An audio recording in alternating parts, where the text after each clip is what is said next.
Bueno, vamos a ver este tema de patrimonio neto, ¿sí? El tercer componente que tiene la igualdad fundamental contable, ya hemos visto los otros dos, activo y pasivo, y ahora vemos este tercer componente de la igualdad que es patrimonio neto. Vamos a ver de qué es el patrimonio neto. Vamos a ir haciendo referencia a los puntos del trabajo teórico 22, de tal manera que vayamos contestando en la medida que vamos explicando el tema, ¿sí? Y vamos directamente ya al concepto, ¿sí? del patrimonio neto, ¿sí? Decimos que siempre hemos dicho que el patrimonio neto es el derecho de los propietarios sobre el activo del ente, una vez canceladas las obligaciones, ¿sí? También hay otra definición, que es la parte residual de una empresa, una vez cancelados los pasivos. Pero, en fin, siempre en un concepto que se pide de patrimonio neto, el que hay que revelar es cualquiera de estos dos. Significa lo mismo. El derecho de los propietarios sobre el activo del ente una vez cancelado las obligaciones, ¿sí? A veces, aclaro, se comete el error de decir el patrimonio neto es el activo menos el pasivo. En realidad, no es que no esté bien, pero una cosa es decir qué es el patrimonio neto, que es lo que estamos hablando ahora, que es el concepto, y la otra es preguntar cómo se determina el valor del patrimonio neto. Entonces ahí sí decimos, el patrimonio neto, el valor del patrimonio neto, surge de comparar el activo menos el pasivo. Por diferencia, nos da un concepto abstracto que se llama patrimonio neto. Entonces, pero cuando se pregunta el concepto, nos estamos refiriendo a lo que está acá. Por lo tanto, estamos respondiendo el primer punto del trabajo. Y por último, el tercer comentario del concepto es no confundir el concepto del patrimonio neto con patrimonio. La pregunta que hace el trabajo es sinónimo, si ustedes lo ven, patrimonio neto con patrimonio, y ya esto lo habíamos hablado que no. El patrimonio neto, como decimos, es el derecho de los propietarios sobre el activo del ente una vez cancelados los pasivos. El patrimonio se lo define como el conjunto de derechos y obligaciones que tiene un ente. Ese es el patrimonio, derechos y obligaciones. Por eso entonces no hay que confundirse. Bien, vamos a ver vamos a dar respuesta a otra interrogante aquí del trabajo, que es los componentes. Todo rubro, toda cuenta recompuesta, como es el activo, el pasivo, el patrimonio neto, tiene sus propios componentes. A los efectos de la composición, a los efectos de la exposición, digamos, de los estados contables, los componentes de esta cuenta recompuesta se agrupan en aportes de los propietarios y en resultados acumulados. Es decir, es una clasificación de acuerdo a su origen. No nos olvidemos que el patrimonio neto es una fuente propia de financiación, ¿no? De los recursos que se adquieren. En su momento habíamos hablado que la otra fuente es una fuente de tercero, que son las deudas que contrae el ente con terceras personas, financiación de bancos, proveedores. El patrimonio neto es una fuente de financiación de los recursos que el ente adquiere. Por lo tanto, esa fuente propia está conformada por el aporte que hacen los propietarios al inicio de la vida del ente o en el futuro, si hubiese necesidad de nuevos aportes, y las ganancias que se van produciendo. En el caso de que haya ganancias, puede haber acumulación de pérdidas, pero en el caso de que hubiera ganancias, estarían formando también los resultados acumulados y que conforman la fuente de financiación, ya que con esas ganancias el ente podría estar adquiriendo nuevos recursos. Por eso entonces, estos serían los dos grupos que vamos a ir viendo en el desarrollo del trabajo, en el cual se agrupan todas las cuentas, ¿sí? Que son informadas en los estados contables, que ya vamos a ver el día martes de la semana que viene, en un estado que se llama estado de evolución del patrimonio neto. Ahí vamos a ver, en ese estado, en ese informe contable, que se agrupan los componentes o cuentas del patrimonio neto en estos dos grupos: aportes de los propietarios y resultados acumulados.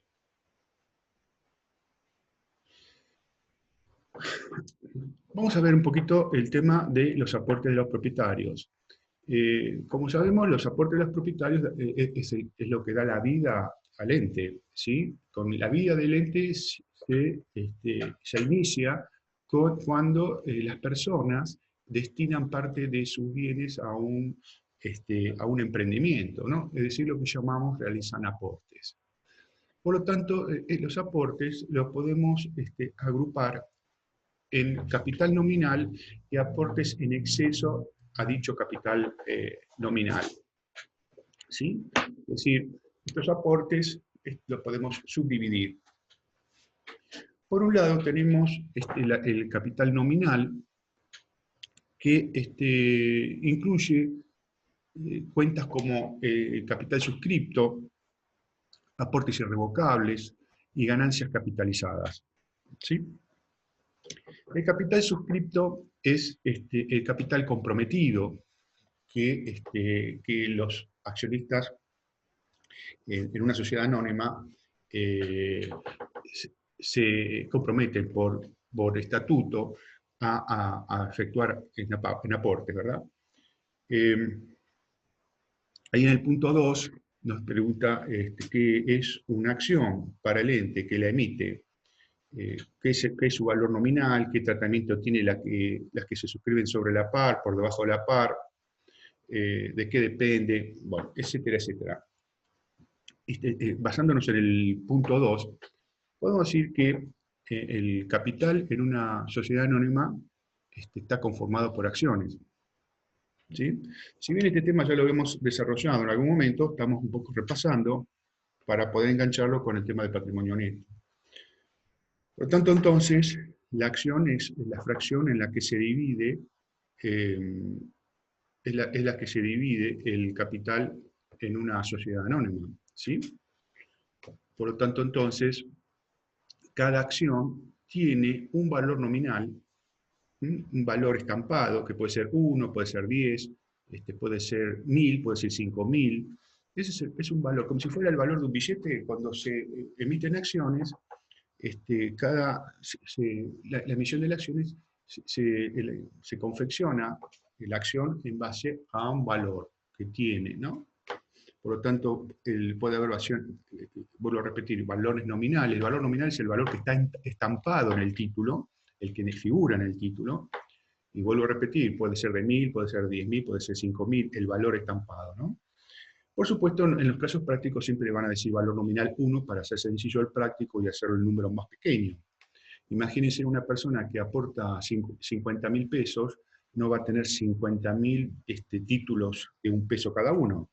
Entonces, cada título se emitirá por valor de 1000 y esa persona que aportó 50.000 pesos a una sociedad tendrá 50 títulos de 1000 pesos cada uno. ¿Sí? Por eso entonces el valor nominal es el valor que figura en el título, y para el caso de los aportes iniciales, que hace para los que dan vida al inicio, digamos, los que dan vida al ente, ¿no? Cada cantidad de valor nominal recibido está acorde al aporte que realizó cada socio fundador. Por lo tanto, entonces, si yo soy un socio fundador y pongo con dinero en una sociedad, pongamos 50.000 pesos, y me dan a dar 50.000 pesos en valor nominal, ¿verdad? Entonces voy a tener el equivalente al valor que aporté. Esto se da en la situación inicial. Queda claro que esto se da en la situación de inicio de la vida del ente, no durante la vida del ente. Durante la vida del ente es otro tratamiento. Pero al inicio de la vida del ente, cada aportante va a tener como constancia cantidad de títulos por el mismo valor nominal del aporte que efectuó. Las acciones pueden ser de dos tipos. Pueden ser acciones ordinarias y acciones preferidas. Esos son los dos tipos de acciones. Las acciones ordinarias dan derecho a voz y dan derecho a voto. ¿Qué quiere decir esto? Quiere decir que tienen cada tenedor de estas acciones puede, a través de las asambleas, que es el ámbito donde se toman las decisiones de la empresa, puede participar, puede deliberar, puede opinar y puede votar cualquier propuesta que se esté deliberando, ¿sí? Esta sería, digamos, la facultad política que tiene las acciones para un tenedor de la misma, ¿no? Para el propietario. Así que con las acciones se participa de las reuniones, se vota para decidir o no tal propuesta, ¿no? Y la otra facultad que tiene es la económica, ya que a través de la tenencia de acciones que acreditan ser accionistas, pueden recibir, si la asamblea lo decide, la distribución de utilidades, ¿no? Los dividendos en efectivo, que es lo que persiguen toda persona que integra una entidad comercial, retirar ganancias. Por el lado de las acciones preferidas, pueden tener derecho a voz, pero no tienen derecho a voto, ¿no?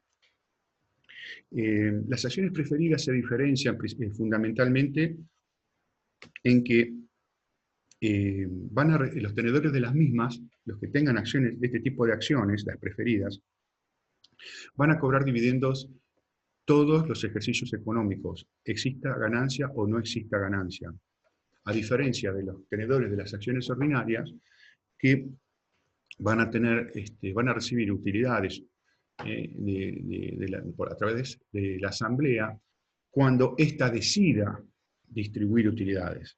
En el cambio de las acciones preferidas, no, los tenedores de acciones preferidas reciben sí o sí distribución de utilidades.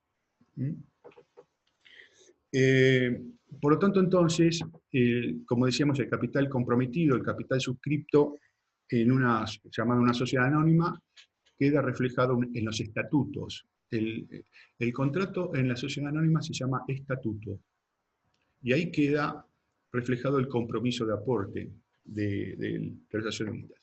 Y se perfecciona a través de la emisión de acciones. Como les decía, cada uno va a recibir un equivalente de valor nominal en función del aporte que ha efectuado.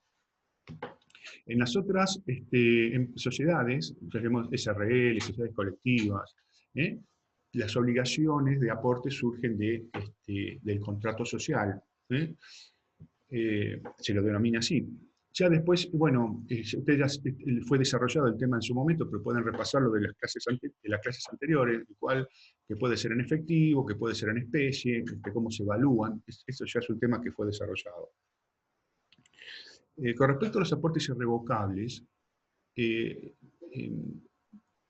los aportes irrevocables son anticipos, ¿no?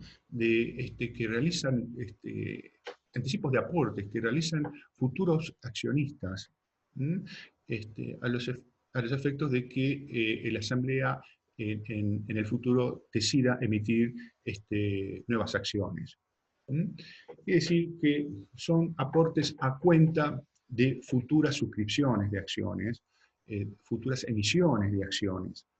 Por lo tanto, muchas veces el ente, ante la dificultad de obtener dinero de financiación en el mercado financiero, ¿no? A través de los bancos, recurre a los propios accionistas a realizar nuevos aportes a los efectos de darle destino al financiamiento de la cancelación de alguna obligación o compra de algún bien, y se realizan estos nuevos aportes que son a cuenta de futura emisión de acciones.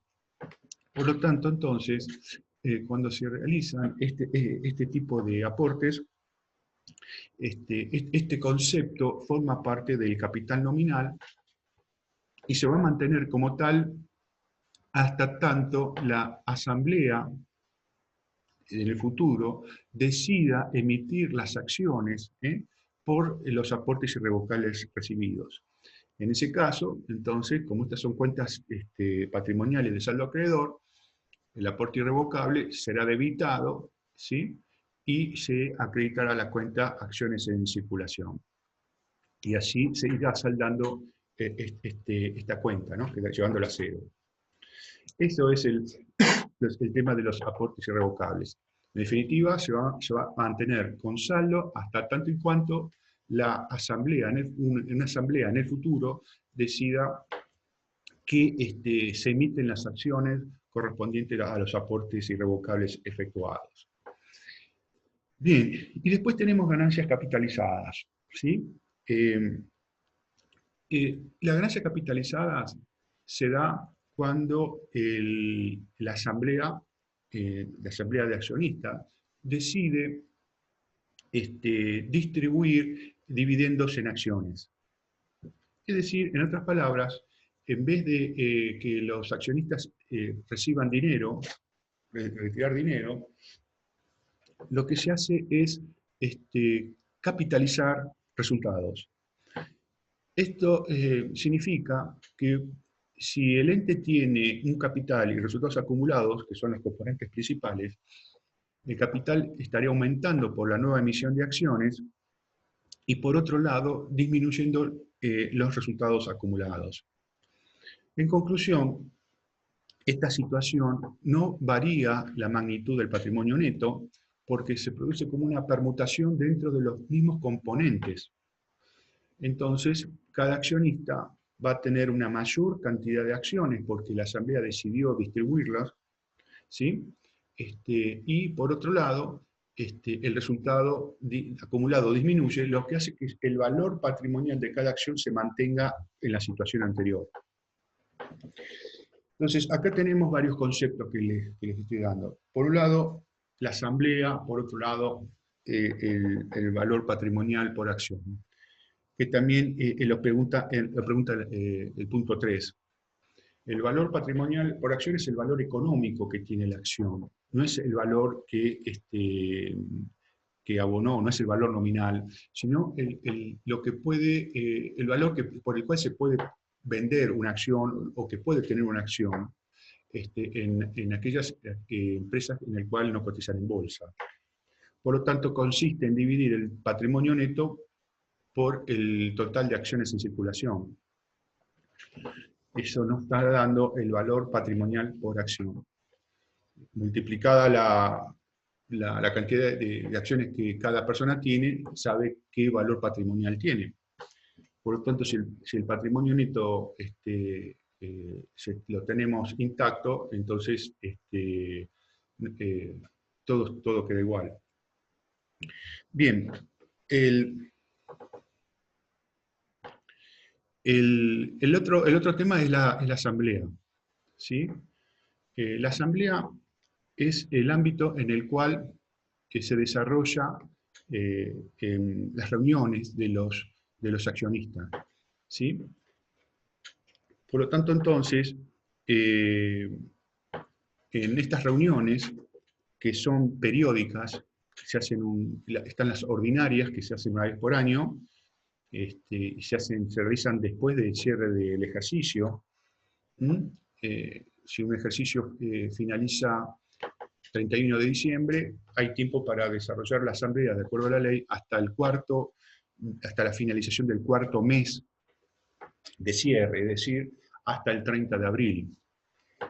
Por lo tanto, estas asambleas ordinarias a través de esta asamblea se convocan a toda la masa societaria, todos los accionistas, y en ella se pone en conocimiento de los estados contables, de los resultados, y se los somete a los estados contables, a los informes contables, a la aprobación o no. Si están de acuerdo, queda aprobado.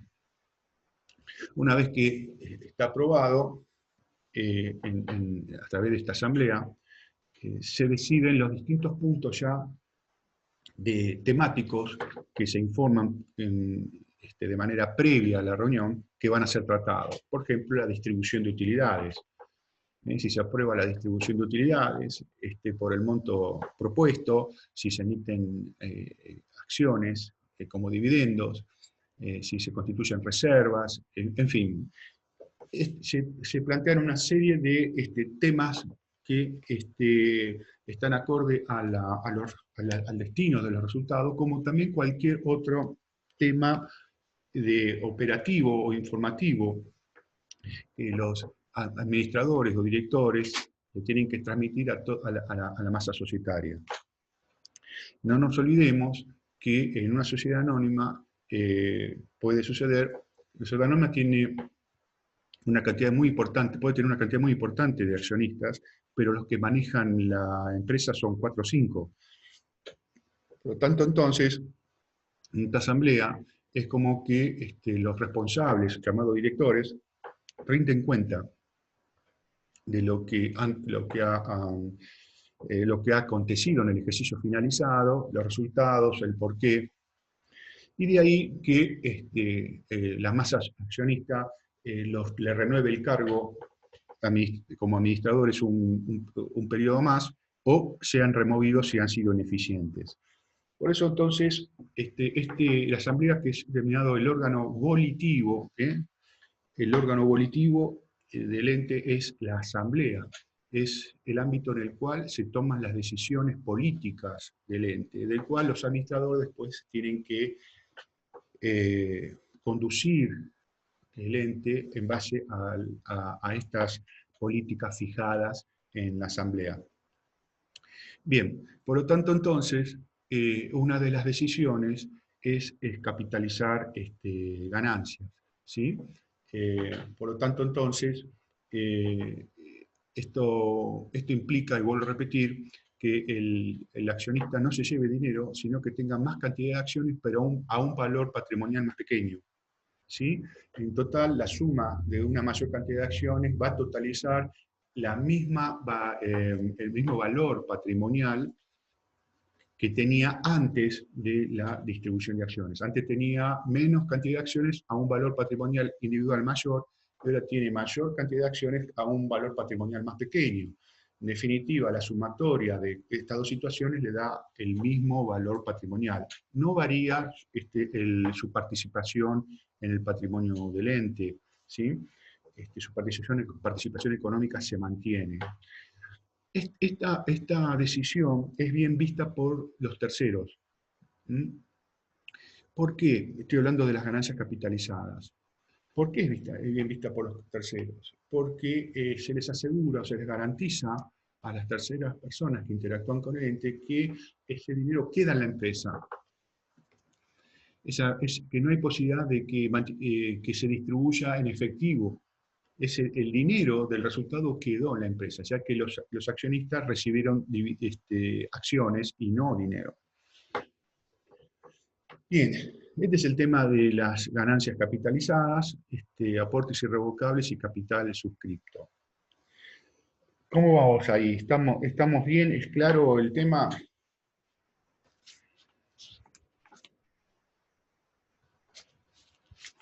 ¿Están despiertos todavía?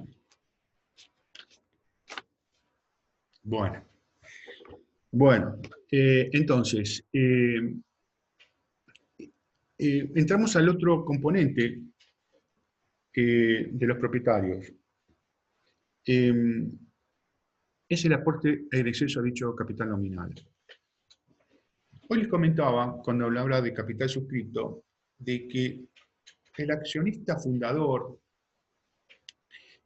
recibe un equivalente ¿no?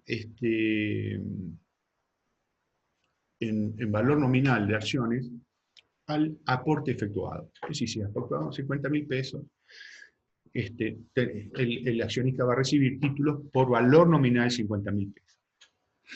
De tal manera que en ese momento el valor patrimonial por acción es el valor nominal porque no hay resultados. El único componente del patrimonio neto es el capital. Pero puede suceder que el ente vaya obteniendo ganancias y requiera nuevas suscripciones a futuros o potenciales accionistas.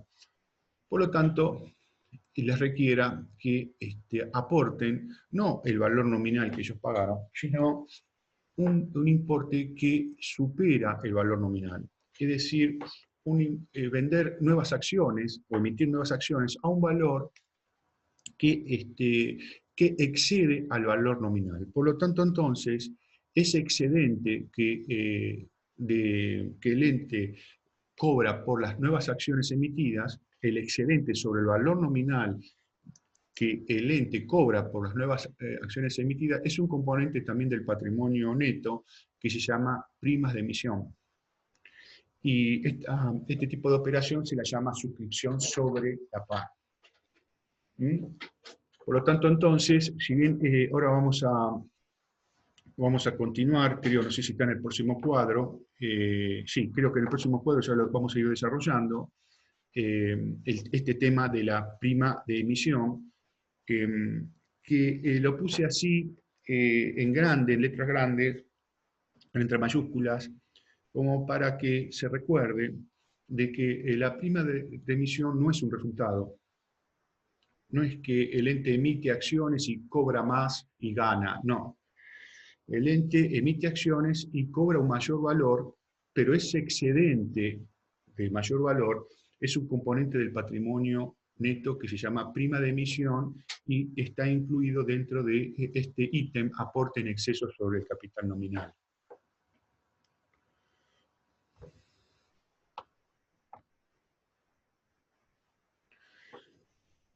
Por lo tanto, las sociedades anónimas emiten acciones, se da el caso que las sociedades emiten acciones que deben ser abonadas por sobre su valor nominal, que es lo que es la suscripción sobre la par.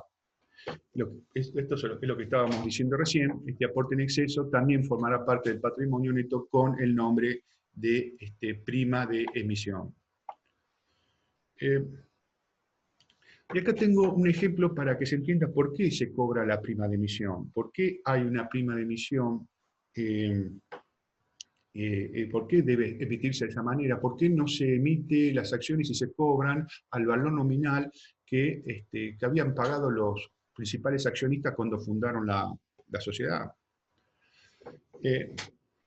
Entonces, acá tenemos un ejemplo. En el momento cero, entendiéndose por momento cero, momento de inicio de la vida del ente, los accionistas aportan 100 pesos y por lo tanto reciben 100 acciones de valor nominal 1. Supongamos que hay dos socios que aportan 50 pesos cada uno y bueno, van a recibir acciones por valor nominal de 50 cada uno. ¿Sí? Por lo tanto, ahí vemos a la izquierda el patrimonio neto cero, cómo está formado al momento 1, donde tenemos las acciones de otras sociedades, ¿no? Acciones en circulación, estas inversiones, acciones en circulación de 100 pesos, resultados acumulados 0, porque en ese momento no hay nada, total del patrimonio neto coincide con el valor nominal de las acciones. Hasta aquí, hasta ese punto, podemos aclarar que las acciones en circulación están siempre expresadas en valor nominal, ¿sí? Es decir, el valor, la cuantificación de la cuenta acciones en circulación está reflejada o compuesta por el valor nominal de las acciones emitidas. Si hay 100 pesos de valor nominal, ahí tenemos los 100 pesos en el saldo de la cuenta acciones en circulación. Por ende, entonces, el total del patrimonio neto al momento cero está conformado por los 100 pesos del valor nominal de las acciones. En ese momento, el valor patrimonial por acción coincide con el valor nominal. Recordemos que el valor patrimonial por acción significa, se determina por la división entre el valor del patrimonio neto dividido la cantidad de acciones. Como tenemos patrimonio neto 100 dividido 100 acciones, nos da 1.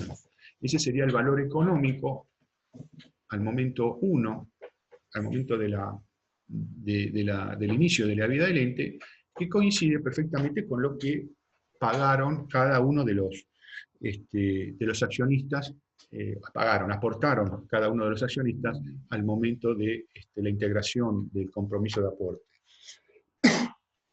Muy bien, esa empresa empieza a funcionar, empieza a desarrollar tareas, y en el momento 1 la sociedad obtuvo 40 pesos de ganancia. Es decir, entonces, en el momento 1, que sería el cierre del ejercicio 1, la empresa ahora tiene un patrimonio de 140 pesos, conformado de las acciones que tenía, el valor nominal 100, más los 40 pesos de resultados acumulados. Por lo tanto, ahora el patrimonio neto, que antes era de 100 pesos, pasa a ser de 140, por los dos componentes de 100 y 40 pesos que lo integran. Por lo tanto, ahora, si quisiéramos determinar el valor patrimonial por acción, ¿sí? Que es el cociente del patrimonio neto dividido la cantidad de acciones emitidas, debemos hacer 140 dividido 100, lo que nos da un valor patrimonial por acción de 1.40. Quiere decir que económicamente ahora la acción aumentó de 1 peso con respecto al momento 0 a 1.40. Esto es como consecuencia de que el ente rindió operativamente, obtuvo ganancias en consecuencia. Por lo tanto, ahora el esfuerzo que han realizado todos sus directores y toda la masa accionista que integra da resultados, y por lo tanto ese resultado positivo, esa ganancia, permite ahora valorizar en 40 pesos más cada una de las acciones que poseen, ¿sí? Por lo tanto, entonces, tenemos que tener en cuenta este análisis, ¿no? El valor patrimonial a este momento es de 1.40. Ahora, la empresa, después de este momento, decide emitir nuevas acciones, emitir 100 acciones nuevas. Hacer una nueva suscripción, una nueva emisión. Por lo tanto, la pregunta es, ¿a qué valor se deben cobrar las nuevas acciones? Entonces, tenemos dos casos. Un caso en el cual las acciones se van a emitir a su valor nominal, tal cual los fundadores habían realizado, y el segundo caso se va a desarrollar teniendo en cuenta una prima de emisión. Todo esto para que se den cuenta el fundamento de la prima de emisión. Si la empresa emite nuevas acciones y las emite a su valor nominal, que es de 1 peso cada una, siguiendo el mismo criterio que se hizo al momento del inicio de la vida del ente, tendría un patrimonio neto de 240 pesos. Tendría más acciones en circulación, producto de los aportes que realizaron los nuevos accionistas. Hay 100 acciones nuevas de valor nominal 1 peso, el ente cobró 100 pesos más, el asiento fue caja a acciones en circulación, el ente recibió 100 pesos y por lo tanto el incremento de las acciones en circulación son de 100, lo que totalizan ahora un valor de 200 pesos de valor nominal, por tener 200 acciones de valor nominal 1 peso.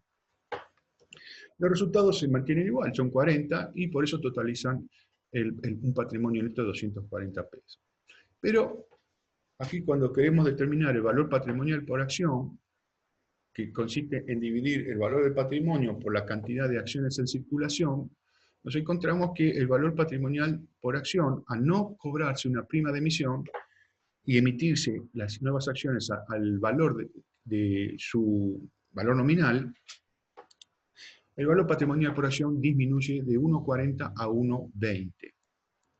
Por lo tanto, entonces, al hacer esta operación, se está perjudicando los viejos accionistas, los accionistas fundadores, O sea que ellos en su momento tenían acciones, al momento previo de esta operación, sus acciones tenían un valor patrimonial de 1,40 cada una, y ahora, después de hacer esta emisión de acciones, su valor patrimonial disminuye a 1,20 por haber omitido emitirlas sobre la par o emitirlas con la prima de emisión. Y por otro lado, los nuevos accionistas que pagaron 1 peso por cada acción, ¿sí? Porque la emisión se hizo a 1 peso, se ven favorecidos en desmedro de los accionistas fundadores o los más antiguos. Pagaron 1 peso y automáticamente ahora las acciones valen 1,20. Entonces ven cómo hay una distorsión donde hay un perjuicio para algunos y un beneficio para otros. Entonces, la prima de emisión trata de corregir esta situación para que los viejos accionistas no se vean perjudicados en el valor patrimonial por acción que tenían al momento previo de la nueva suscripción. Por lo tanto, entonces, en el caso 2, decimos, bueno, acá no se va a perjudicar a nadie, se van a emitir 100 acciones nuevas, pero se van a cobrar el equivalente al valor patrimonial de 1,40. Quiere decir entonces que al hacer esta emisión, esta nueva emisión de acciones y cobrar a 1,40 a los nuevos accionistas, hay una entrada en caja de 140 pesos, tenemos la prima de emisión, componente del patrimonio neto, como habíamos visto en la placa anterior, de 40 pesos, y por otro lado tenemos el incremento del valor nominal de las nuevas acciones, que siempre se incrementan o disminuyen por su valor nominal. En este caso, las acciones en circulación incrementan en 100 pesos, que equivale a las 100 acciones de valor nominal 1. Por lo tanto, aquí queda reflejado el asiento que se debe confeccionar cuando se hace una suscripción sobre la par. ¿Sí? De tal manera de que queda aclarado que la diferencia que se cobra de más sobre el valor nominal no es un resultado, ese es el error más grave, es lo que se llama prima de emisión. Es un componente del patrimonio neto.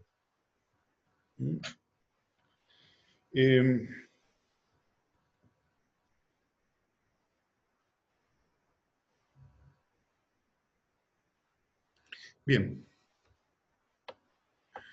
Por lo tanto, así como analizamos el patrimonio neto y el valor patrimonial por acción en los casos anteriores, digo, bueno, ahora, ¿cómo quedó el valor patrimonial por acción?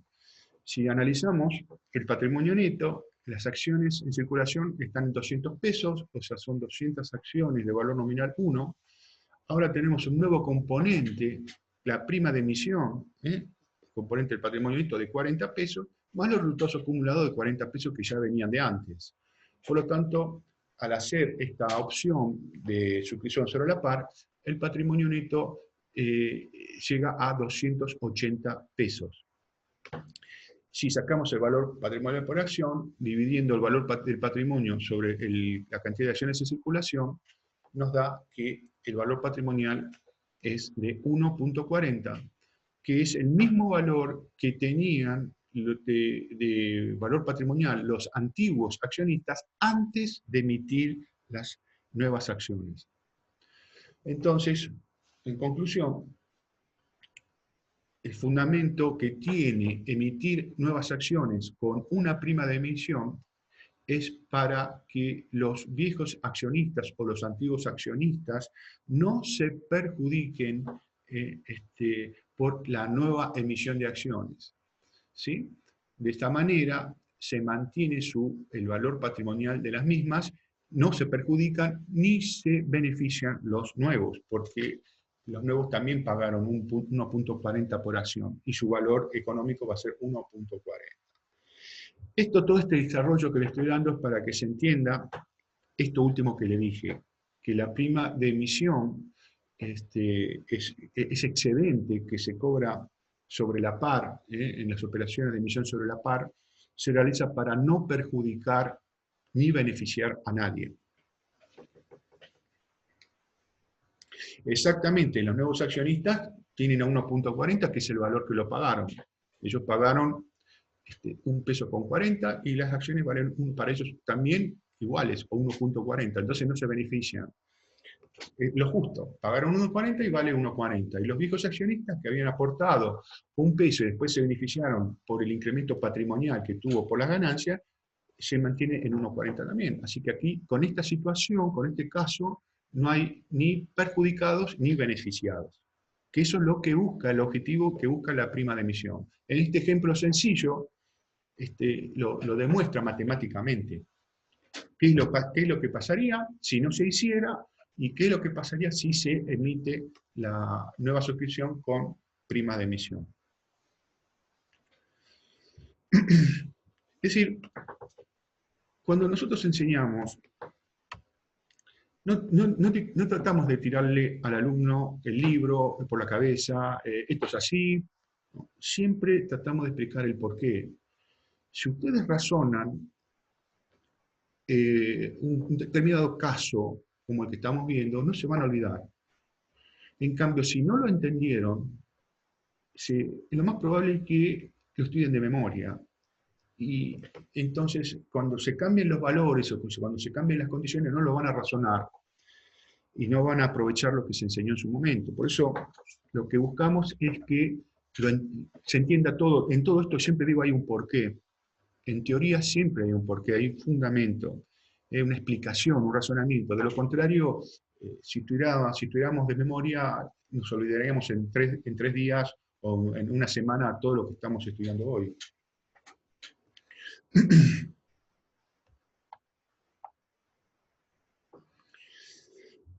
Como hay suscripción sobre la par, hay suscripción bajo la par, y a los efectos de como aquí, esto posiblemente no haya un desarrollo práctico, pero como hay sobre la par, hay bajo la par.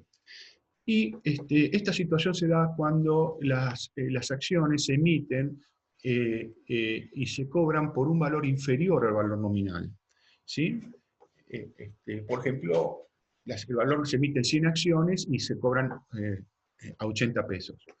Por lo tanto, entonces, entra a jugar una cuenta regularizadora del patrimonio neto que se llama descuento de emisión.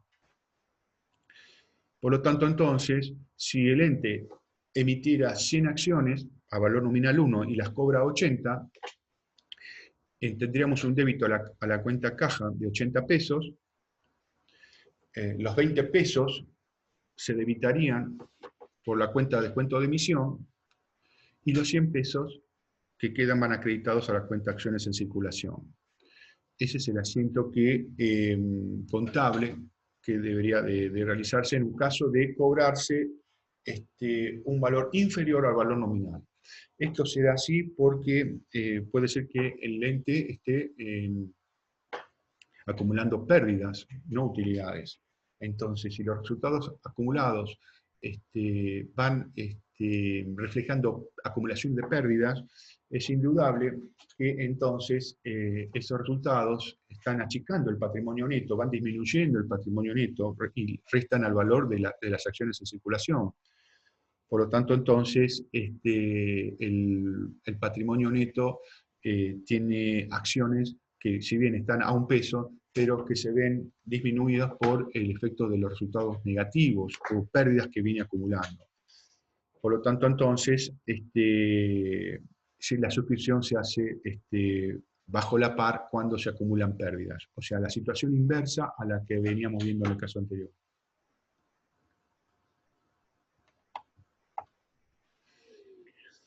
Bueno, hasta ahí hemos visto todo lo que es lo referente al primer agrupamiento, ¿no? Que son los aportes de los propietarios. Todo esto que hemos visto está relacionado con el aporte de los propietarios, la prima de emisión, los aportes irrevocables, las ganancias capitalizadas, el aporte del capital comprometido en sí. Forma parte de los aportes de los propietarios. Ahora vamos a ver el otro grupo, que eran los resultados acumulados. Los resultados acumulados están conformados por reservas, resultados no asignados y el resultado del ejercicio. Bien, Estoy mirando el trabajo práctico por si estoy olvidando algún otro tema, pero hasta ahora los mismos, la mayor parte la estamos desarrollando. ¿A qué llamamos reservas? Las reservas son ganancias retenidas, ya sea por voluntad social o por disposiciones legales. Se las llama también ganancias restringidas, ¿no? Limitadas.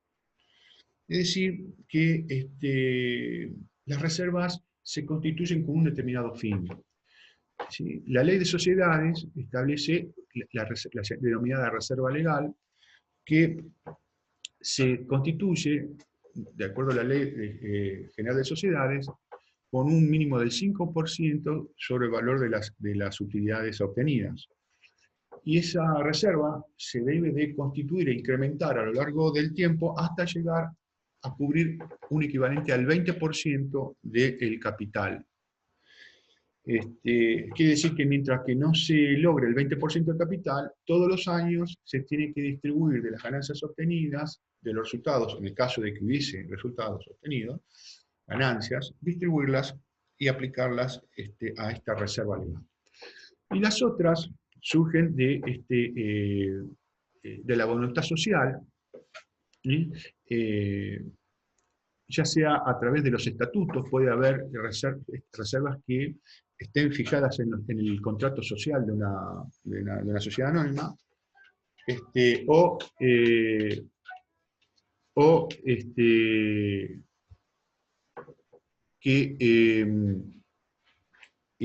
perdón, me llamaban por teléfono y me distraje. Estaba diciendo que por voluntad social a través del estatuto de que es el contrato social de las sociedades anónimas, o a través de las asambleas. ¿Sí? Entonces, esas son reservas. ¿Por qué puede surgir una reserva por voluntad social? La reserva por voluntad social surge, por ejemplo, para el caso de que el ente requiera renovar bienes de uso y requiera hacer algún tipo de reserva de utilidades de los ejercicios para que en un momento dado se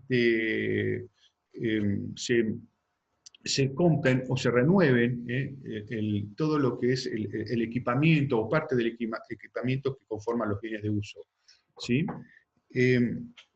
Por lo tanto, entonces, no es que agarro dinero y lo pongo en un cajón. No es ese el caso. No interpretemos eso, que la reserva es, agarré plata y la puse en un cajón. Eso no es así, porque las ganancias no necesariamente sean dinero. La ganancia puede estar reflejada en equipo, puede estar reflejada en créditos, puede estar reflejada en bienes a vender. Por otro lado, los resultados, tenemos resultados no asignados, ¿sí? Que son ganancias o pérdidas acumuladas sin una asignación específica. Por lo tanto, entonces, son de libre disponibilidad, ¿no? Se puede disponer libremente de las mismas. Esto puede ser distribuido, si son ganancias, pueden ser distribuidas en el futuro, de acuerdo a la asamblea. Se conforma de resultados de ejercicios anteriores. Bien, y por lo tanto, el último es el resultado del ejercicio. El resultado del ejercicio. El resultado del ejercicio es una cuenta que integra el patrimonio neto, ya que, como hemos visto en las explicaciones anteriores, cuando hemos hablado de resultados, el resultado del ejercicio es el que modifica la cuantificación del patrimonio neto. O lo incrementa o lo disminuye.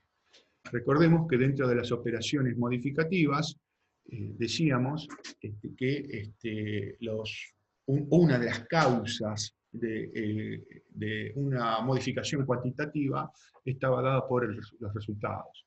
Y aquí tenemos el resultado del ejercicio. ¿Sí? Esto que les digo acá es algo de importancia, sobre todo porque es pregunta de examen.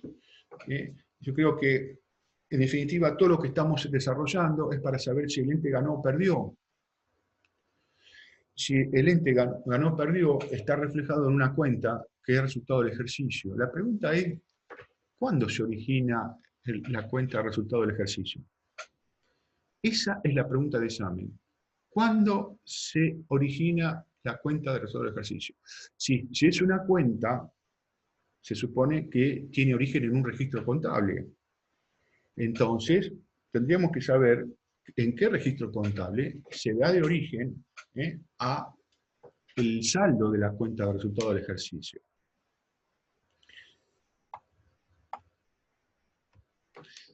La cuenta de resultado del ejercicio, entonces, se origina al cierre del ejercicio cuando se saldan las cuentas de resultados. Es decir, a la fecha de cierre, siendo el anteúltimo asiento que se realiza, porque el último es el cierre de las cuentas patrimoniales, se debe de hacer un asiento en el cual se lleva a cero el saldo de todas las cuentas de resultados.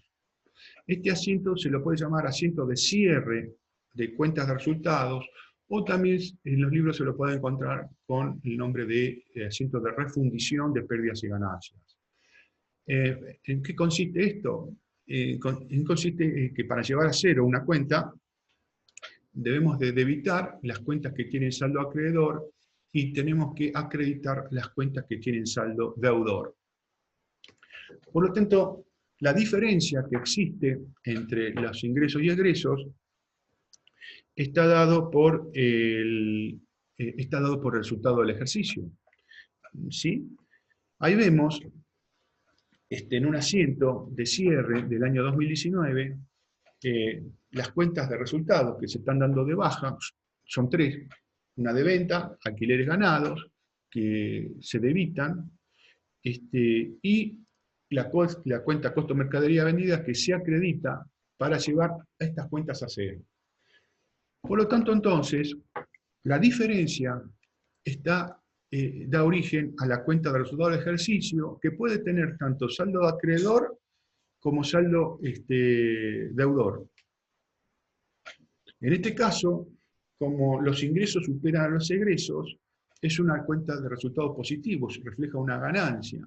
Por lo tanto, entonces, se registra en el haber, ya que todas las cuentas del patrimonio neto tienen saldo acreedor. Entonces, al acreditar nuevamente un nuevo componente, incrementa la magnitud del mismo. Si hubiera sido pérdida, la cuenta estaría debitada, ¿sí? Se hubiera debitado, reflejando la pérdida del ejercicio, ¿sí?